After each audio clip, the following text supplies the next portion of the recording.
വിനോദ്, ഈ എത്ര ദിവസത്തേക്കുള്ള മഴ തലസ്ഥാനത്തുണ്ടാകുമെന്നുള്ളതാണ്. നമ്മൾ ഈ തലസ്ഥാന നിവാസികളുടെ ദുരിതമൊക്കെ ഒരുപാട് ചർച്ച ചെയ്ത് പഴകി എന്ന് വേണമെങ്കിൽ പറയാം. ഇപ്പോൾ കഴിഞ്ഞ ദിവസം മന്ത്രിയുടെ ഒരു യോഗമൊക്കെ ചേർന്ന് 15 ദിവസത്തിനകം അടുത്ത മാസം 15-നകം റോഡ് പണി തീർക്കുമെന്ന് പറയുന്നു, വെള്ളക്കെട്ട് ഒഴിവാക്കുമെന്ന് പറയുന്നു.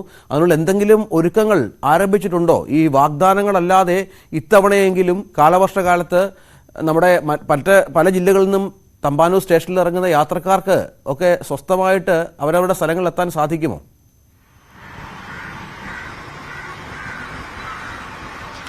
രഞ്ജിത്ത്, ഏപ്രിലോടുകൂടിയെങ്കിലും നിർമ്മാണ പ്രവൃത്തികൾ പൂർത്തിയാക്കുമെന്ന ഉറപ്പ് ആണ് നേരത്തെ നൽകിയത്. അത് രണ്ടാം ഘട്ടം ആയി വന്ന ഉറപ്പാണ്. പക്ഷേ ജൂൺ എത്തുമ്പോഴത്തേക്കും പലയിടങ്ങളിലും ഈ നിർമ്മാണ പ്രവൃത്തികൾ തുടരുകയാണ്. പ്രത്യേകിച്ച് ഇപ്പോൾ വഞ്ചൂർ ഭാഗത്താണെങ്കിൽ അവിടെ സ്കൂള് പ്രവർത്തിക്കുന്ന ഒരു ഇടമാണ്. വലിയ സ്കൂളുകൾ പ്രവർത്തിക്കുന്ന, കോടതി പ്രവർത്തിക്കുന്ന ആ നിലയ്ക്ക് ജനറൽ ആശുപത്രിയിലേക്ക് പോകുന്ന ഒരു പ്രധാനപ്പെട്ട റോഡാണ്. ആ റോഡിന്റെ നിർമ്മാണം പോലും ഇഴഞ്ഞു നീങ്ങുകയാണ്. 2 ആഴ്ച പറഞ്ഞു തുടങ്ങിയ പ്രവൃത്തികളാണ് 2 മാസവും 4 മാസവും പിന്നിട്ടിട്ടും പൂർത്തിയാകാത്ത നിലയിലേക്ക് പോയത്. ഈ തരത്തിൽ പല സ്ഥലങ്ങളിലും റോഡ് നിർമ്മാണങ്ങൾ ഇപ്പോഴും നടക്കുന്നുണ്ട്. പ്രത്യേകിച്ച് തൈക്കാട് ഭാഗത്തൊക്കെ തൈക്കാട് ആശുപത്രിയുടെ മുന്നിലൊക്കെയും ഇപ്പോഴും റോഡ് നിർമ്മാണം നടക്കുന്നുണ്ട്. അതോടൊപ്പം അട്ടക്കുളങ്ങര ഭാഗത്ത് നടക്കുന്ന റോഡ് നിർമ്മാണം, ഇവിടങ്ങളിലെല്ലാം വലിയ വെള്ളക്കെട്ടുണ്ട്. പലയിടങ്ങളിലും ഇതിനകം റോഡ് നിർമ്മാണം പൂർത്തിയായി എന്ന് സർക്കാരിന് അവകാശപ്പെടാം. ചിലയിടങ്ങളിൽ അങ്ങനെ സംഭവിച്ചിട്ടുണ്ട്. ഇപ്പോൾ സ്റ്റാച്യൂവിൽ നിന്ന് ജനറൽ ആശുപത്രിയിലേക്ക് പോകുന്ന റോഡ് അതൊക്കെ സ്മാർട്ട് റോഡാകുന്നു എന്ന നിലയ്ക്ക് സർക്കാർ നിർമ്മാണം പൂർത്തിയാക്കിയതാണ്. പക്ഷേ ഇപ്പോഴും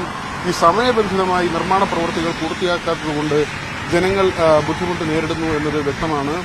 മാത്രവുമല്ല, ഈ സ്കൂൾ തുറക്കുന്ന സമയത്തേക്ക് പോകുമ്പോൾ ഇത് വിദ്യാർത്ഥികൾക്ക് വലിയ തോതിലുള്ള ബുദ്ധിമുട്ടുണ്ടാക്കും എന്നതും ഉറപ്പാണ്. എന്നാൽ തിരുവനന്തപുരം നഗരത്തെ സംബന്ധിച്ച് ഒരു ആശ്വാസകരമായ കാര്യം, ഈ കണ്ണമ്പുലത്തോടോ അല്ലെങ്കിൽ അങ്ങനെയുള്ള കനാലുകൾ ആമഴഞ്ചാൻ തോടൊക്കെയും കരകവിഞ്ഞ് ഒഴുകുന്ന ഒരു സാഹചര്യമില്ല. ശുചീകരണ പ്രവർത്തനങ്ങൾ നേരത്തെ പൂർത്തിയാക്കിയിരുന്നു.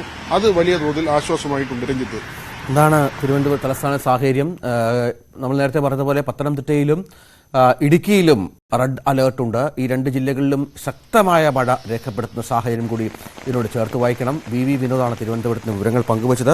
KV ബൈജു കാസർകോട്ടെ ദൃശ്യങ്ങളും ഒപ്പം വിവരങ്ങളും നമുക്ക് നൽകി. ഏതായാലും അതിശക്തമായ മഴ ഇന്നും തുടരും എന്നാണ് മനസ്സിലാകുന്നത്. കാസർകോട്ടെ ദൃശ്യങ്ങൾ കാണാം, പ്രേക്ഷകർക്ക് കാണാം.